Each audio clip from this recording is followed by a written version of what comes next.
मेरे साथ निकाल ले। आज का वचन है दूसरा कुरिन्थियों की पुस्तक, उसका 12 अध्याय के 9 पद, और 9 पद का जो पहला लाइन है एक, जहां इस प्रकार से लिखा हुआ है, और उसने मुझसे कहा, अर्थात पौलुस बोल रहा कि परमेश्वर यीशु ने मुझसे कहा, और क्या कहा? मेरा अनुग्रह तेरे लिए बहुत है। और यीशु ने कहा पौलुस को कि मेरा अनुग्रह माने ग्रेस तुम्हारे लिए बहुत है। ये बात सच है कि परमेश्वर का अनुग्रह हमारे और आपके ऊपर में है।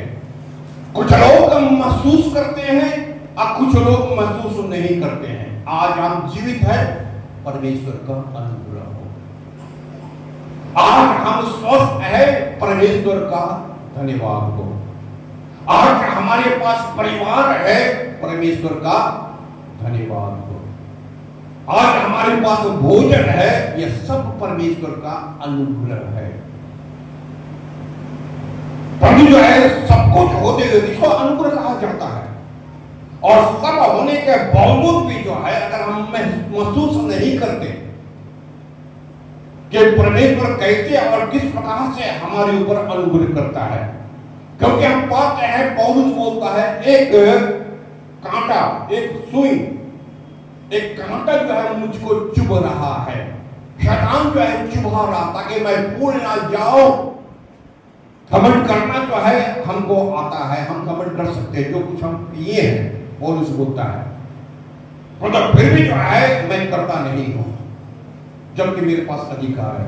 खैर मेरा जो विषय है कि वो जो है कहता, मैं 3 बार प्रभु से प्रार्थना किया, परंतु प्रभु ने मुझसे एक ही बात कहा कि मेरा अनुग्रह तुम्हारे लिए काफी है या तेरे लिए बहुत है।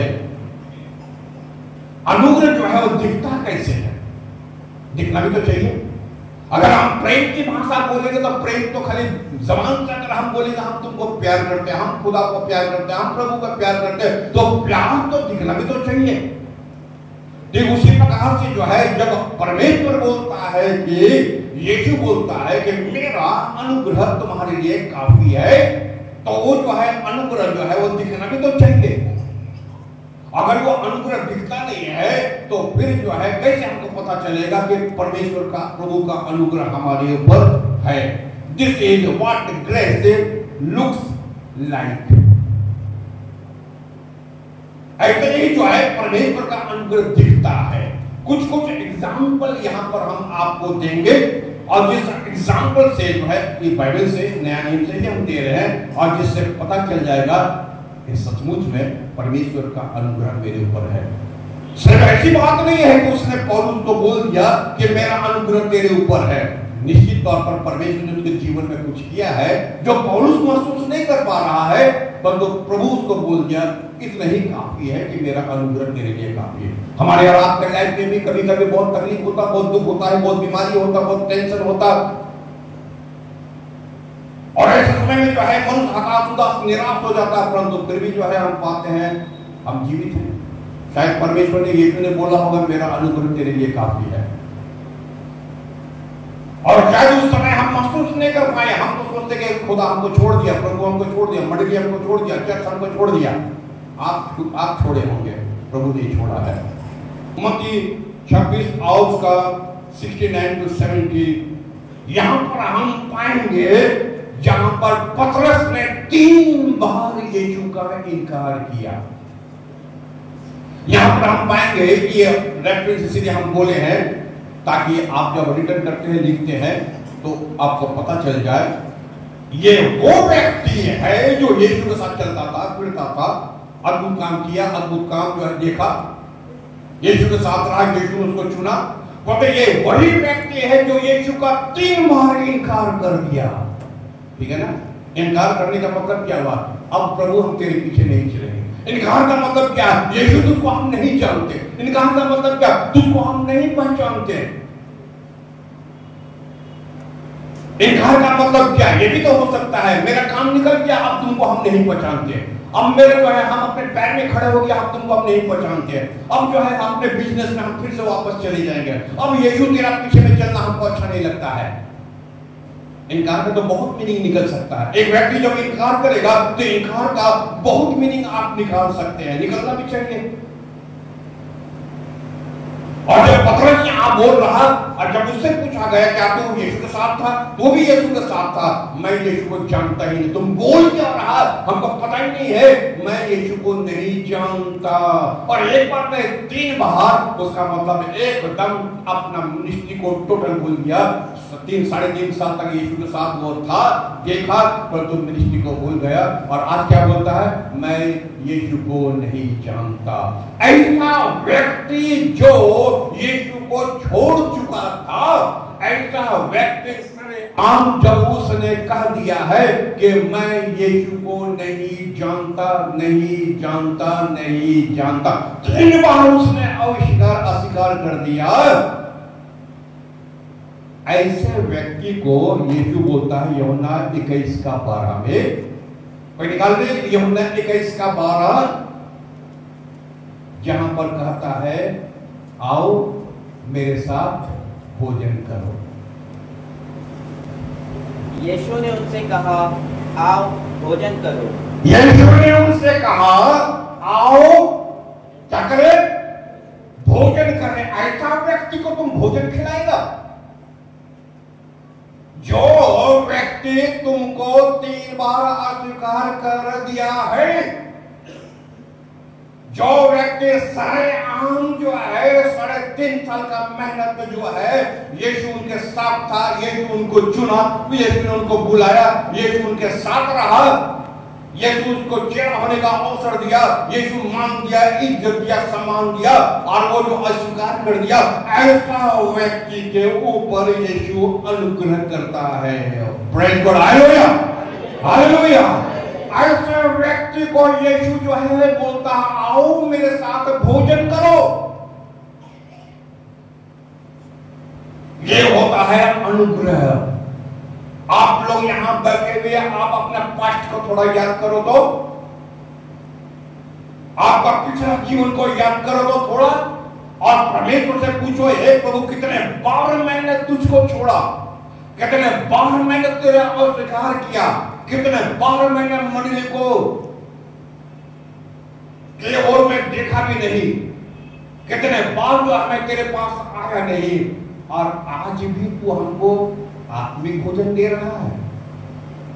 आज भी जो है अभी भी तू मुझको क्या दे रहा है, आत्मिक भोजन दे रहा है। इसलिए दे रहा, थोड़े दिन पहले हम पतरस का पुस्तक से पढ़ दिए थे, परमेश्वर नहीं चाहता कि कोई नाश हो, और इसलिए वो धीरज धरा हुआ है।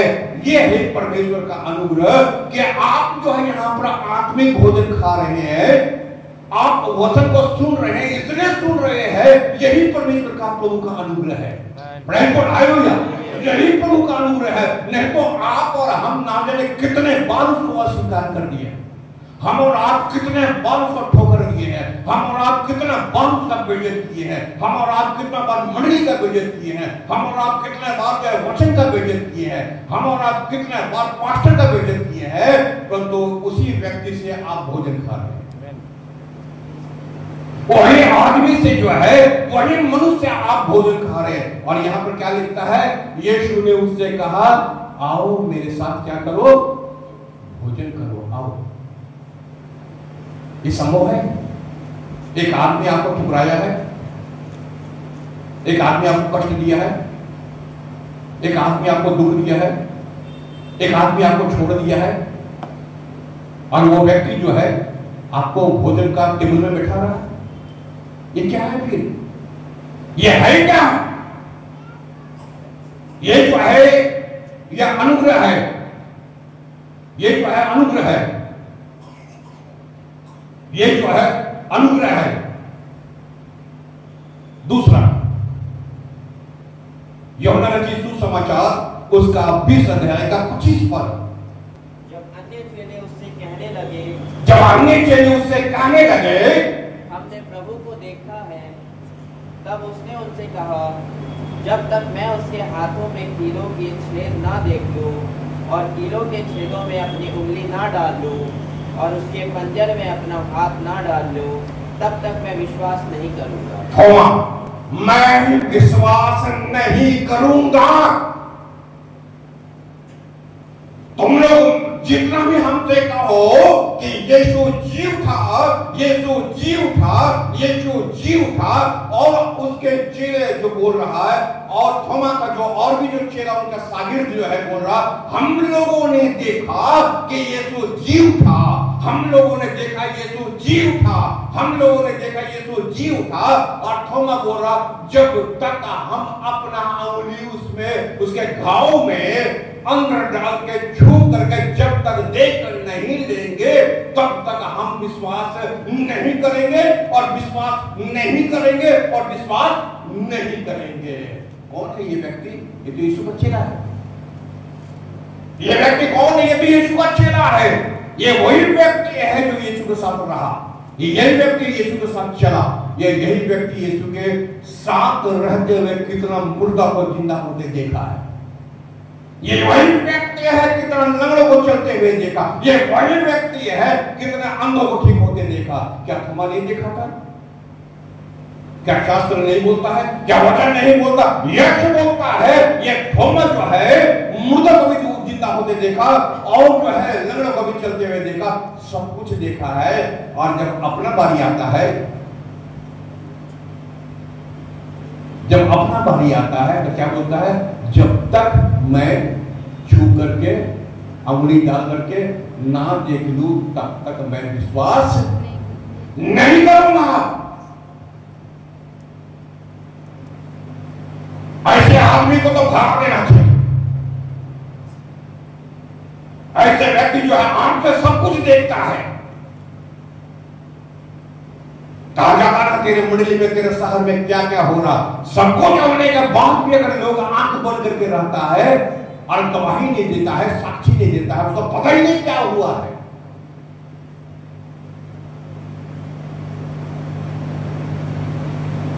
आप जिस मंडली में बैठे, इस मंडली को उम्र 51 साल हो गया है, यह मंडली ना जाने क्या क्या चीज देखा है, कौन कौन सा घटना को देखा है, या पास्टर जो है कौन कौन सा घटना यहां देखा है ना? कितना जो है उतार चढ़ाव देख लिया है, कितना जो है वंशज को देख लिया है, कितना पीढ़ी को देख लिया है। और इतना होने के बावजूद भी अगर मंडली के लोग कभी कभी बोलता क्या हुआ यहां पर, बोलता है ना, कभी कभी बोलता है ना, आप अपना आत्मा से पूछो, अगर आपके सामने कभी ये वर्ड आया होगा, क्या किया, क्या हुआ, क्या किया, आप उसका मतलब परमेश्वर का किया हुआ 51 साल को आप तुच्छ समझता है। परमेश्वर के ओर से किया हुआ 51 साल को आप तुच्छ समझता है।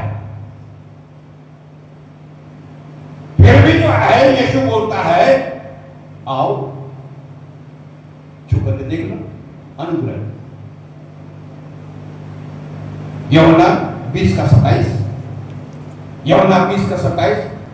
तब उसने थोमा से कहा, और उसने थोमा से कहा, अपनी उंगली यहाँ लाकर, अपनी उंगली यहाँ पर लाकर मेरे हाथों को देख, मेरे हाथों को देख, और अपना हाथ लाकर, और अपने हाथ लाकर मेरे पंजर में, आप मेरे पंजर में डाल। आपका कलीजा में हाथ डालेगा?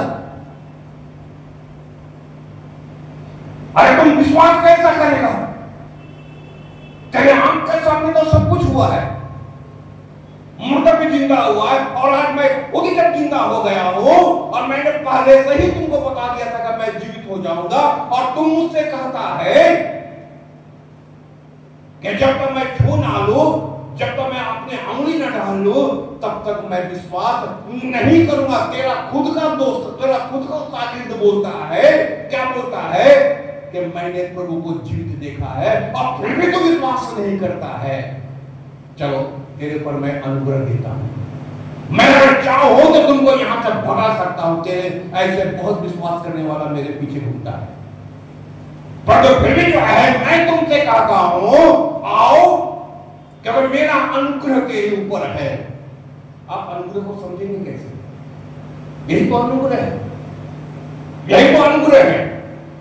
आप विश्वास नहीं करने का बावजूद भी जो है प्रभु अपना वचन आपको दे रहा है ताकि इस रेफरेंस से आप समझ सके कि प्रभु अभी भी जीवित है, हमारे बीच में है।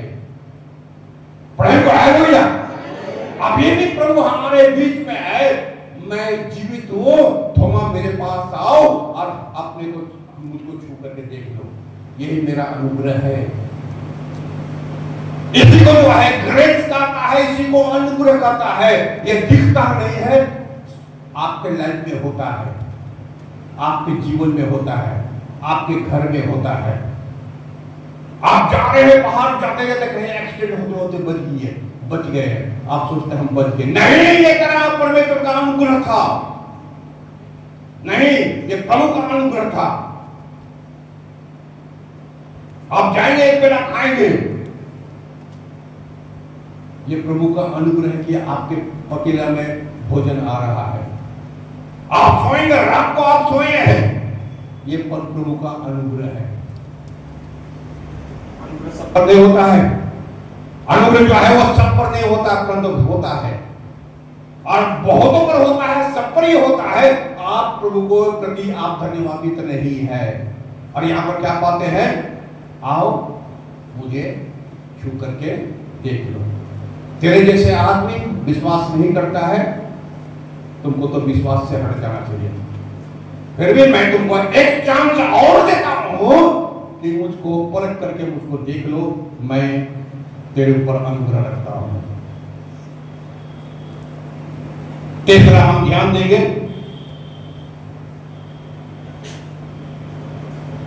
यूहन्ना रचित सुसमाचार का 4 अध्याय के 10 पद।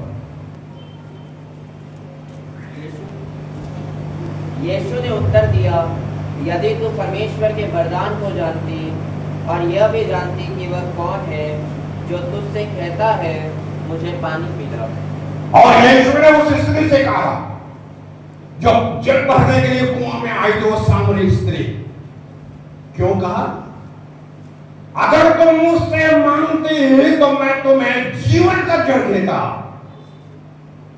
कौन है ये स्त्री? ये है 17 और 18 पद। पहले देख ध्यान दे, ये स्त्री है कौन? पढ़ो। स्त्री ने उत्तर दिया, मैं बिना पति की हूँ। यीशु ने उससे कहा, ये स्त्री ने उत्तर दिया यीशु को, मैं बिना पति के हूँ। यीशु ने उससे कहा, तू ठीक कहती है। तो ठीक कहती है, मैं बिना पति की हूँ। कि मैं बिना पति की हूँ, क्योंकि तू 5 पति कर चुकी है। तो 5 पति कर चुकी है, और जिसके पास तू अब है, और जिसके पास तू अब है, वो भी तेरा नहीं है। ये तूने सच ही कहा। ये तूने सच ही कहा। तू पति पर पति है, पति पर पति है, तो राष्ट्रपति बन जाना है भाई। पति करते करते इतना पति। आप समझ सकते पाड़ा में, मोहल्ले में इसका हालत क्या होता होगा? पतिबाज। ऐसे तो लगता है 17-18 पद। 17-18 पद अगर पढ़ेगा तो ऐसे ठीक ना, ऐसे लगता है पतिबाज होता है ना, पतंगबाज नहीं, पतिबाज।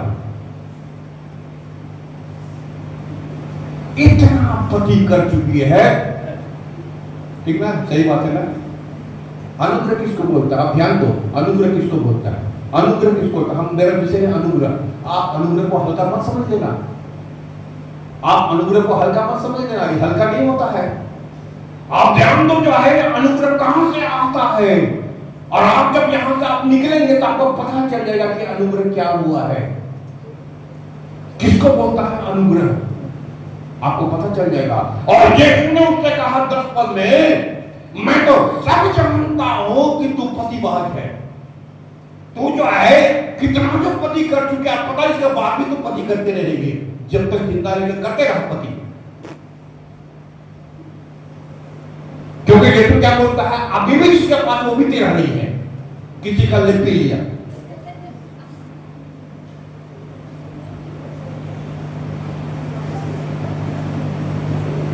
अब ऐसे समय में कौन छोड़ेगा, कौन माफ माफ करेगा? क्लियर हो गया ना? क्लियर हो रहा है? हकीकत है ना, हकीकत है कि कौन छोड़ेगा, कौन माफ करेगा?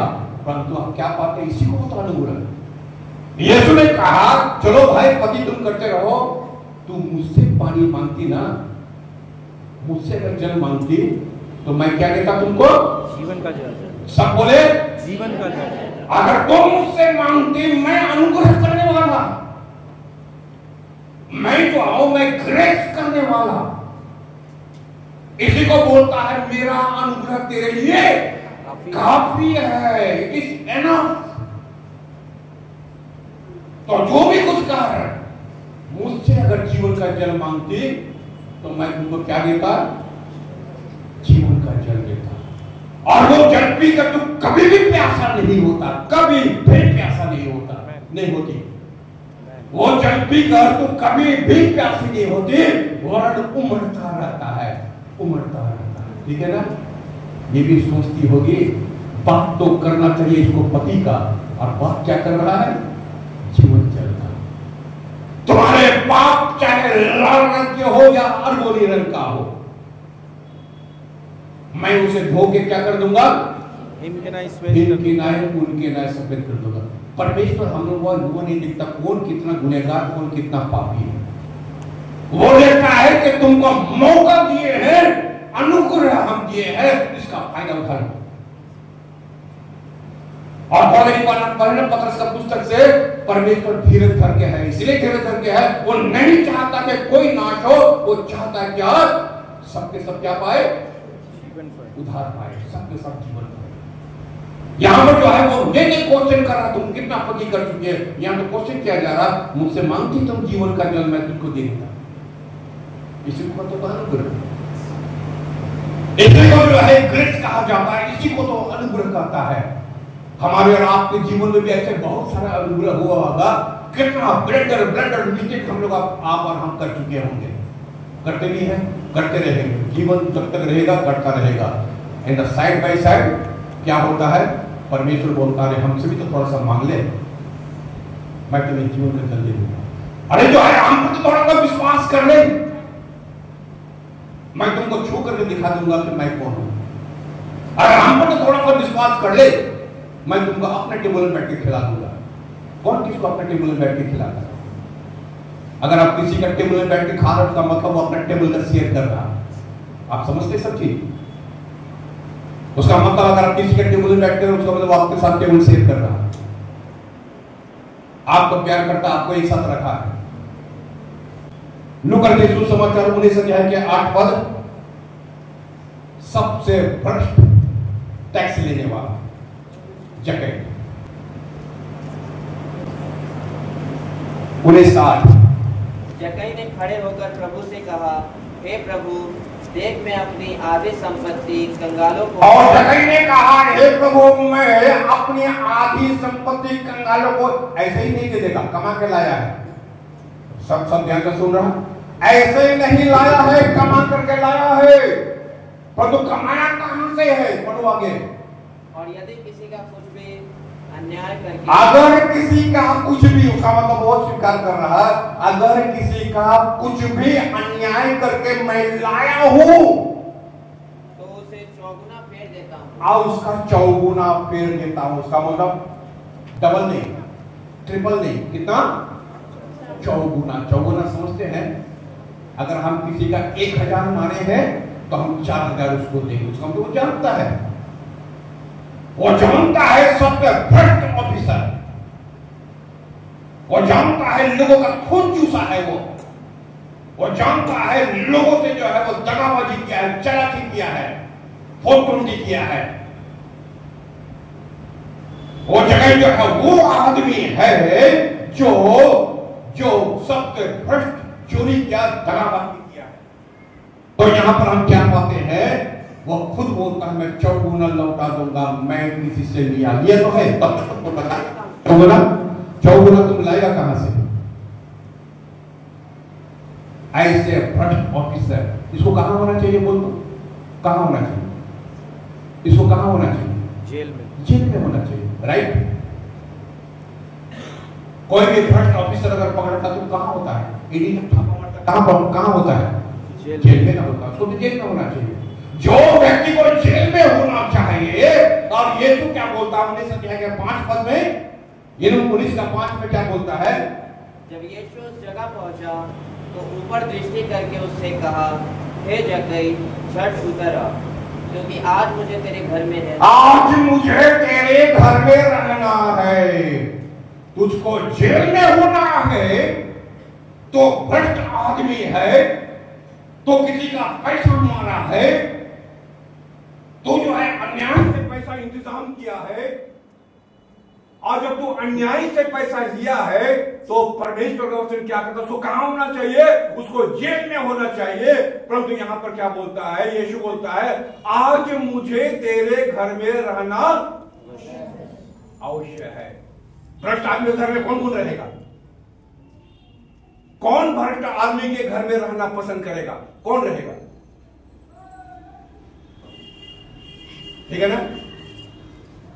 एक मंडली होता है, कलीसिया होता है, जहां अमीर भी थोड़ा, गरीब भी थोड़ा, मिडिल तरह का भी इंसान होता है, रोगी भी होता है, स्वस्थ भी होता है, हर तरह का इंसान होता है। और पास्टर प्रत्येक का घर जाता है कि नहीं? जाता है या नहीं? हाँ, पास्टर प्रत्येक का घर जाता है। क्यों जाता है? ये तो हम लोग अपने से नहीं जा रहे थे, वचन में हम लोग पाते हैं। यीशु बोलता है कि आज मैं तेरे घर में जाऊंगा। उस व्यक्ति के घर में जाओगे जो व्यक्ति जो है अन्याय किया है, जो व्यक्ति जो है किसी को ठगा है, किसी का चीटिंगबाजी किया है, क्योंकि वो खुद बोलता है कि मैं वापस कर दूंगा, चौगुना दे दूंगा अगर मैंने किसी से लिया है तो। लिया है तुम, यह है अनुग्रह। ठीक है ना? जिसको जेल में होना है, जिसको जेल में होना है, उसके घर में यीशु पहुंच गया है। आप जो है जिसको होना है कहां पर? आप जो है कहां होना चाहिए? परंतु आप कहां पर है? आप मंडली में पाया जाता है। Praise God, hallelujah. और परम वचन क्या बोलता है? जहां 2 या 3 मेरे नाम से इकट्ठे होते मैं उनके बीच में होता हूं। आपको होना कहां चाहिए था? आप होता कहां? कुछ लोग ऐसे जिसको यहां होना चाहिए, जैसे जक्कई को जेल में होना चाहिए और यीशु उसके घर में चला गया। क्लियर हो रहे ना? इसको बोलता है अनुग्रह। मेरा अनुग्रह तेरे लिए काफी है। सुसमाचार का 8 अध्याय और उसका 3 से 5, और जहां पर इस प्रकार से लिखा हुआ है, चलिए उसको नहीं पढ़ने से भी चलेगा, परंतु हम बातचीत कर रहे हैं। वो स्त्री जो व्यभिचार में पकड़ी गई थी, वो स्त्री जो व्यभिचार में पकड़ी गई थी, और जब व्यभिचार में पकड़ी गए थे और पूरा भीड़ इकट्ठा हो गया, अब भीड़ जब वहां यीशु भी है, और भीड़ ने जो है यीशु से कहा, मूसा की व्यवस्था बोलता है ऐसा स्त्री अगर पकड़वा जाए तो उसको पत्थर करके, पत्थरवा करके मार डाला जाए। और यीशु क्या बोलता है? वचन में क्या बोलता है? लोग बोलता है अगर ऐसे स्त्री अगर व्यभिचार में पकड़ी जाए तो उसको मूसा की व्यवस्था के अनुसार मार डाला जाए। कोई रोक सकता है? कोई रोक सकता है? मूसा का व्यवस्था है, माने लॉ है, नियम है, कानून है, व्यवस्था है। अब व्यवस्था के विरुद्ध में कौन उठेगा? लॉ के विरुद्ध में कौन उठेगा? जो है वचन बोलता है, लॉ बोल रहा है, नियम बोल रहा है, कानून बोल रहा है, मूसा का व्यवस्था बोल रहा है ऐसे को मार डाला जाना चाहिए। तू क्या बोलता है? अनुग्रह। 8 का 10-11 पर अनुग्रह क्या है? अनुग्रह क्या बोलता है?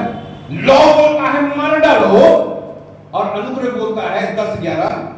यीशु ने सीधे होकर उससे कहा, और यीशु ने सीधे होकर उससे कहा, हे नारी, हे नारी, वे कहां गए? वे कहां गए? क्या किसी ने तुझ पर दंड की आज्ञा ना दी? और किसी ने तुझे दंड की आज्ञा ना दी?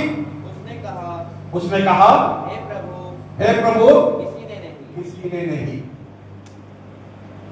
क्या लगा? यीशु ने कहा, मैं भी तुझ पर दंड की आज्ञा नहीं देता। मैं भी तुझको दंड की आज्ञा नहीं देता। इसी को ग्रेस कहता है।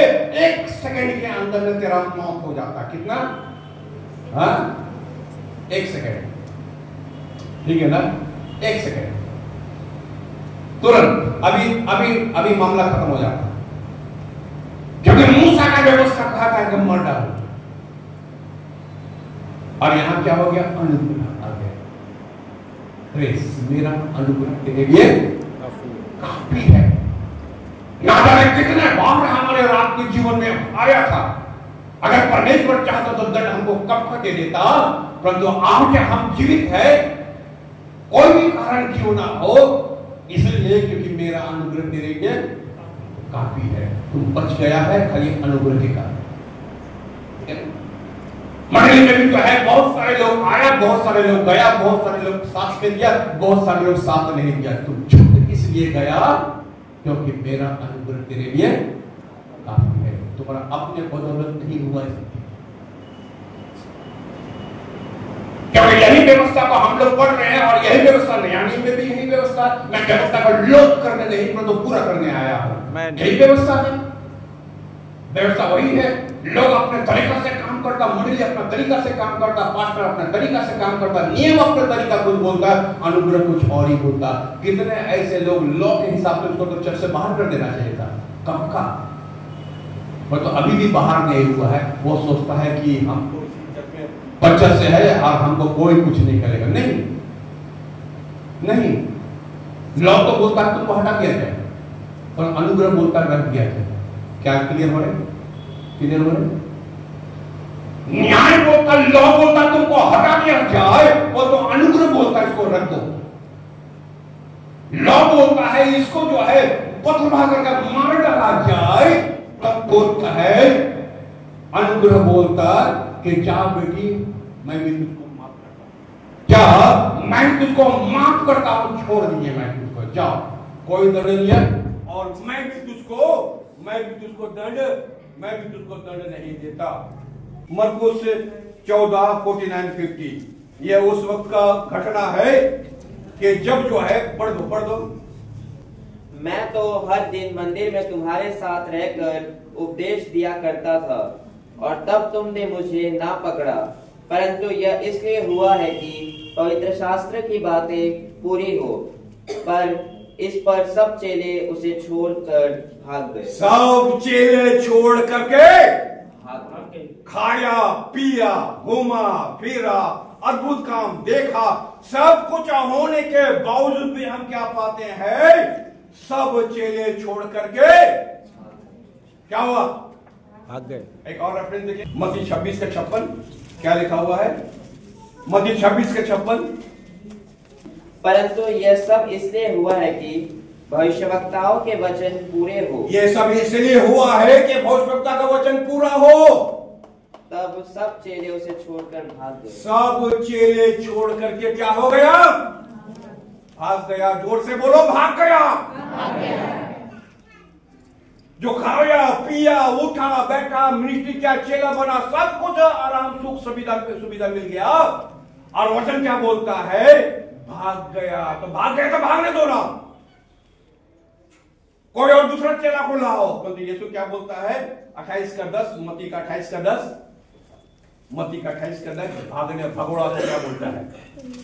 मत्ती का 28:10 तब यीशु ने उनसे कहा मत डरो। यीशु ने उससे कहा मत डरो, मत डर, मेरे भाइयों से जाकर कहो। क्या बोलता है? जो भाग गया है उसको भाई बोल रहा है।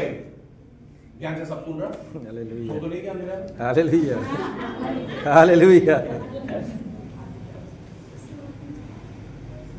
जो यीशु को छोड़ करके भाग गया,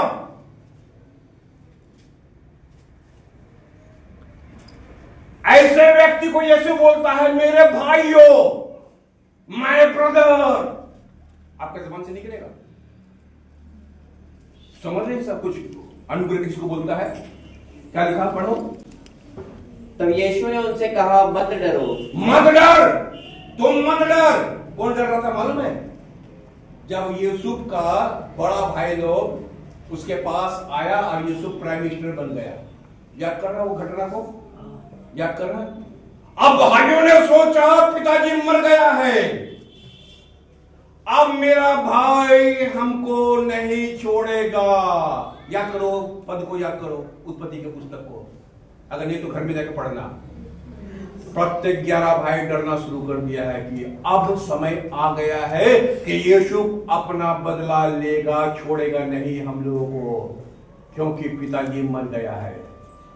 अब जो है हम लोगों को दंड जो है निश्चित है, क्योंकि इस देश का अधिकारी जो है वो यूसुफ है। वो कभी भी जो है हम लोगों को मौत की नींद सुला सकता है या जेल में डाल सकता है। परंतु यूसुफ ने वहां पर क्या कहा? मत डर मेरे भाई, परमेश्वर ने मुझको पहले यहां भेजा है। इसलिए यहां पर है, जब जेलों ने समझ गया कि हम लोगों ने तो छोड़ के उसका भाग गया, अब यीशु जो है हमें नहीं छोड़ेगा, अब हमको अपनाएगा नहीं। क्योंकि यीशु क्या बोलता है? मत डर मेरे भाइयों। क्या लिखता है? उसने उनसे कहा, मत डरो, मेरे भाइयों से जाकर कहो कि गलील को चले जाए, वहां मुझे देखेंगे। मेरे भाइयों से कहो। वो चेलों से, चेलों का भी भाई बोल रहा, अभी चेला था, अभी प्रभु था, थोड़ा देर पहले परमेश्वर था। कैसे? थोमा ने कहा, हे मेरे प्रभु, हे मेरे परमेश्वर। यही व्यक्ति थोड़ा देर पहले चेला, थोड़ा देर पहले परमेश्वर, और वही व्यक्ति अब जो है बोलता मेरा भाई। और मेरे भाई से कहो कि गलील में चले जाओ, हम उससे वहां पर दिखा करेंगे, वहां पर जो है मुझसे मिलेगा। ये अनुग्रह ने तो क्या है?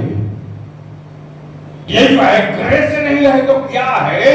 जो प्रभु को छोड़ करके भागने वाला है, यीशु अभी भी उसको प्यार करता है, यीशु अभी भी उसको अपनाने के लिए तैयार है, उसको अभी भी भाई बोलने के लिए तैयार है, अभी भी जो है उसको अपना सुसमाचार देने के लिए तैयार है, अभी भी जो है उसको चुन करके रखा कि तुम ही जाकर सुसमाचार फैलाएगा, बताओगे। ये ग्रेस, ये अनुग्रह ने तो क्या है? आज हम वचन सुन रहे हैं, वचन प्रचार कर रहे हैं, ये प्रभु का अनुग्रह ने तो क्या है? आप निश्चित तौर पर आप ध्यान दिए हर तरह का भी इंसान के बारे में जो संयोग में नहीं था, तो फिर भी जो है यीशु अपने उसको मेज में बैठाया। वो इस योग में नहीं था क्योंकि वो डाउट किया, विश्वास की योग में नहीं था, फिर भी जो है यीशु उसको विश्वास दिलवाया फिर से। उस योग में नहीं था जो कि अपने 5-7 पति जो है 5-6 पति कर चुके, तो फिर भी यीशु ने उसको कहा मैं तुम्हें जीवन का जल देता हूं। ऐसा व्यक्ति जो है भ्रष्ट था, भ्रष्ट अधिकारी जगह, मतलब फिर भी यीशु ने कहा मैं तेरे ही घर जाऊंगा। ऐसा एक व्यक्ति जो है हम पाते हैं जो व्यभिचारी स्त्री, और यीशु ने कहा मूसा का व्यवस्था के अनुसार तो तुमको मार डालना चाहिए, तो मैं बोलता हूं तू यहां से निकल जा, अर्थात मैं भी तुझको दंड नहीं देता, मैं भी तुझको छोड़ दिया हूं। ऐसा चेला जो यीशु के साथ रहा, जिन्हें मरने का कसम खाया था और यीशु को छोड़ करके चला गया। यीशु चाहता तो और दूसरा को चेला खड़ा कर सकता था, पर फिर भी यीशु बोला मेरे भाई मैं तुझसे गले में मिल लूंगा।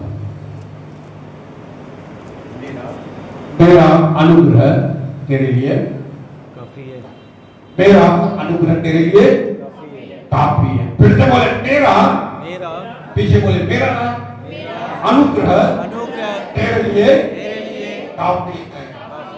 परमेश्वर का बहुत बहुत धन्यवाद हो।